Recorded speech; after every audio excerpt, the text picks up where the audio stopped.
Hey guys, welcome back to Aganam Tamil YouTube channel. So இன்னைக்கு நம்ம புதுசா content என்ன பார்க்க போறோம் அப்படின்னா பிரேக் ஷூ பொறுத்து தான். ஸோ இந்த பிரேக் ஷூ அப்படி சொன்னதுமே பைக்கில் நிறைய பேர் வந்து ஃபீல் பண்ணியிருப்பீங்க.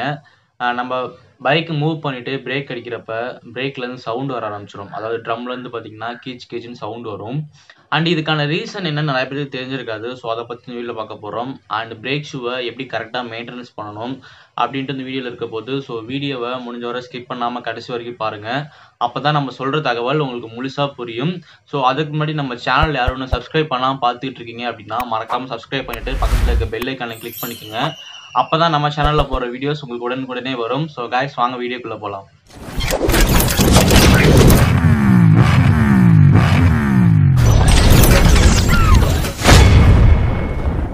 So first of all brake ஷூவை பற்றி நம்ம பார்த்துடலாம். அதாவது பிரேக் ஷூ வந்து ட்ரம் பிரேக்கில் எப்படி ஒர்க் ஆகுது. ஸோ நம்மளோட வீல் பார்த்தீங்கன்னா வீலில் வந்து ட்ரம் இருக்கும். ஸோ ட்ரம்முக்குள்ளே தான் நம்மளோட பிரேக் ஷூ இருக்கும். ஸோ பிரேக் ஷூ எப்படி இருக்கும் பார்த்தீங்கன்னா ஒரு பட்டை மாதிரி இருக்கும். ஸோ அது கீழே வந்து அலுமினியம் கோட்டிங் கொடுத்துருப்பாங்க. மேலே வந்து ஒரு கட்டை மாதிரி இருக்கும். ஸோ ரெண்டு பிரேக் ஷூ இங்கே ஒன்று இருக்கும், கீழே ஒன்று இருக்கும். ஸோ நம்மளோட ட்ரம் பார்த்தீங்கன்னா இப்படி இருக்கும். ஸோ ட்ரம்முக்குள்ளே இதுதான் பிரேக் ஷூன்னு வைங்களேன். இது பிரேக் ஷூ, இது வந்து ட்ரம்மு. ஸோ வந்து இப்படி இருக்கும். நம்ம வந்து இதுதான் வந்து சுற்றிக்கிட்டு இருக்கோம். ட்ரம் வந்து வீலோட சேர்ந்து சுற்றிக்கிட்டு இருக்கோம். நம்ம எப்போ பிரேக் அடிக்கிறோமோ அப்போ வந்து நம்மளோட பிரேக் ஷூ பார்த்தீங்கன்னா மேலே போய் இப்படி டைட்டாக பிடிக்கும் இந்த ட்ரம்மை. ஸோ வந்து இந்த ட்ரம் வந்து ரொட்டேட் ஆகாது. ஸோ இந்த ட்ரம் ரொட்டேட் ஆகாதனால தான் நம்ம வண்டி பைக் வந்து ஸ்டாப் ஆகுது. ஸோ இப்படி தான் வந்து பிரேக் ஷூ ஒர்க் ஆகுது.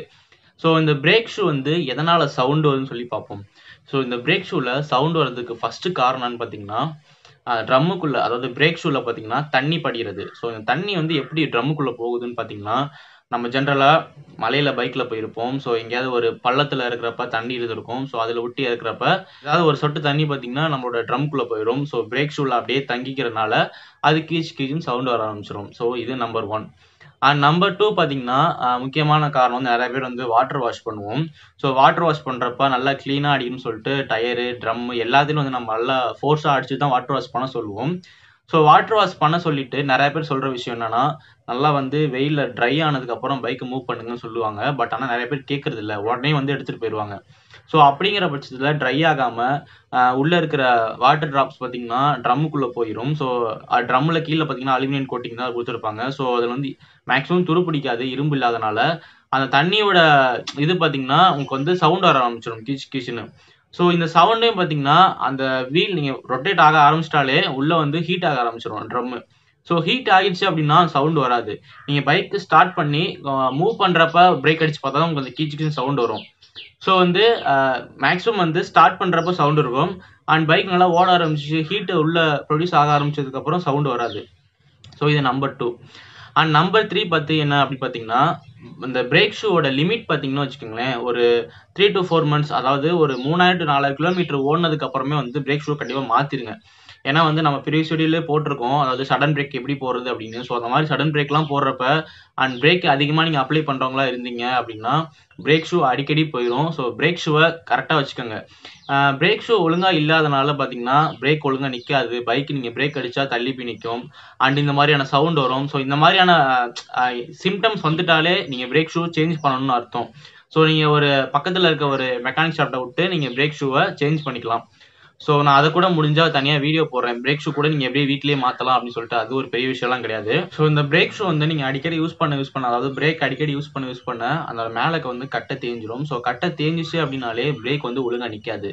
ஸோ இது நீங்கள் ஈஸியாக எப்படி ஐடென்டிஃபை பண்ணலாம்னு பார்த்தீங்கன்னா வைங்களேன், உங்களோட பிரேக் பெடல் இருக்குது பார்த்தீங்களா, அது நீங்கள் போக போக 1 மாதம் 2 மாதம் 3 மாதம் போக போக பிரேக் பெடலோட அந்த சைஸ் பார்த்தீங்கன்னா கீழே போயிடும். ஸோ ஸ்டார்டிங்கில் பார்த்தீங்கன்னா இங்கே இருக்கும்.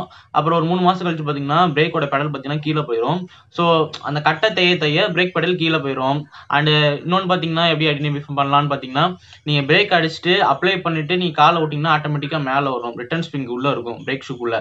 ஸோ அது ஒழுங்காக ஒர்க் ஆகலை அப்படின்னா பிரேக் பெடல் வந்து நீங்கள் அழுத்திட்டு அப்படி நின்று லாக் ஆகிக்கும். ஸோ லாக் ஆகிடுச்சு அப்படின்னா திரும்ப வந்து பிரேக் அப்ளைலேயே இருக்கும், வீல் சுத்தாது. ஸோ இதனால் வந்து மைலேஜ் உங்களுக்கு ப்ராப்ளம் வரதுக்கு வாய்ப்பு இருக்குது. ஸோ இந்த மாதிரியான ப்ராப்ளம்லாம் நீங்கள் தவிர்க்கணும் அப்படின்னா பிரேக் ஷூவை ஒழுங்காக மாற்றிக்கணும். ஸோ இதான் கைஸ் பிரேக் ஷூ. ஸோ இந்த பிரேக் ஷூவோட ஒர்க்கிங் அண்ட் வந்து எப்படி ப்ராப்ளம்ஸ் வருதுன்னு சொல்லிட்டேன். ஸோ டிப்ஸ்னால் பார்த்தீங்கன்னா நான் ஆல்ரெடி சொன்ன மாதிரி தான். நீங்கள் சப்போஸ் வாட்டர் வாஷ் பண்ணுறீங்க அப்படின்னா நல்லா ட்ரை பண்ணிவிட்டு அதுக்கப்புறம் வண்டியை எடுத்து நீங்கள் ஸ்டார்ட் பண்ணி ஓட்டுங்க. அண்ட் முக்கியமாக பார்த்தீங்கன்னா பிரேக் ஷூ வந்து சவுண்டு வர ஆரம்பிச்சு அப்படின்னாலே நீங்கள் மேக்ஸிமம் வந்து மெக்கானிக் ஷாப்ட்ட கொடுத்து ஒரு செக்அப் மாதிரி பண்ணிக்கோங்க. ஏன்னா பிரேக் ரொம்பவே முக்கியமானது. அண்ட் பிரேக் ஷூ பார்த்தீங்கன்னா ஒரு 3 to 4 மாதத்துக்குள்ளேயே வந்து ஒரு பிரேக் ஷூ மாற்றி விட்டுருங்க. ஏன்னா ஃப்ரண்ட் அண்ட் பேக்கு 2 பிரேக் ஷூவை நீங்கள் மாற்றினாலே டோட்டல் காஸ்ட்டே பார்த்தீங்கன்னா ஐ திங்க் வந்து ஒரு பிரேக் ஷூ வந்து பார்த்தீங்கன்னா 170 to 180 அந்த ரேஞ்ச் தான் வரும். ஸோ 300 400 2 பிரேக் ஷூ மாற்றிடலாம். ஸோ முடிஞ்ச வரை அதை மாற்றிடுங்க. ஏன்னா பிரேக் ரொம்பவே முக்கியமானது. ஸோ இந்த வீடியோவில் உங்களுக்கு பிரேக் ஷூ பற்றி ஒரு கிளாரிஃபிகேஷன் கிடைச்சிருக்கும். ஸோ இந்த வீடியோ பிடிச்சிருந்தது அப்படின்னா லைக் பண்ணுங்கள், உங்கள் ஃப்ரெண்ட்ஸ்க்கும் ஷேர் பண்ணுங்கள். ஸோ இதே மாதிரியான இன்ட்ரெஸ்டிங்கான டாப்பிக்கோட சீக்கிரமாக சந்திக்கிறேன். Until then, bye from Yuvraj. Thank you guys.